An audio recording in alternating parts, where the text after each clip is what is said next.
വലിയ വലിയ നഗരങ്ങളിൽ ജോലി ചെയ്യുന്ന ഭൂരിഭാഗം മനുഷ്യനും തന്റെ ഒരു ദിവസത്തെ സമയത്തിന്റെ നല്ലൊരു ശതമാനം ചിലവഴിക്കുന്നത് റോഡിലാണ്.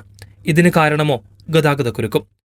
തലങ്ങും വിലങ്ങും വാഹനങ്ങൾ പായുന്ന ദുബായിലും ഗതാഗതക്കുരുക്ക് രൂക്ഷമാണ്.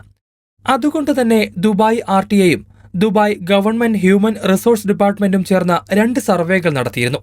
ഇതിൽ കണ്ടെത്തിയത് ജീവനക്കാർക്ക് ഫ്ലെക്സിബിൾ ജോലി സമയമോ വിദൂര ജോലിയോ നൽകിയാൽ തിരക്കേറിയ സമയത്തെ ഗതാഗതക്കുരുക്ക് 30% വരെ കുറയ്ക്കാൻ കഴിയുമെന്നാണ്.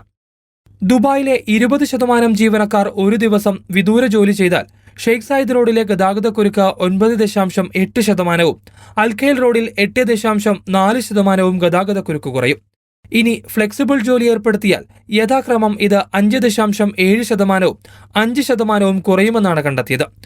ആദ്യ സർവേയിൽ വിവിധ കമ്പനികളിൽ നിന്നുള്ള 3.2 ലക്ഷം ജീവനക്കാരും രണ്ടാമത്തേതിൽ 12,000 ജീവനക്കാരുമാണ് പങ്കെടുത്തത്.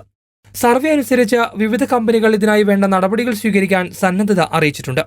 ചില സർക്കാർ സ്ഥാപനങ്ങൾ രാവിലെ 6:30-നും 8:30-നും ഇടയിൽ ജോലി ആരംഭിക്കുന്നതിന് അവസരം നൽകിയിരുന്നു. ഇതിനെ തുടർന്ന് ജീവനക്കാർക്ക് ഗതാഗതക്കുരുക്കിൽപ്പെടാതെ വീടുകളിലും ഓഫീസിലും എത്താൻ കഴിഞ്ഞു. അതുകൊണ്ട് തന്നെ ഫ്ലെക്സിബിൾ സമയവും റിമോട്ട് വർക്കും പ്രോത്സാഹിപ്പിക്കാനുള്ള പദ്ധതിയിലാണ് ദുബായ്.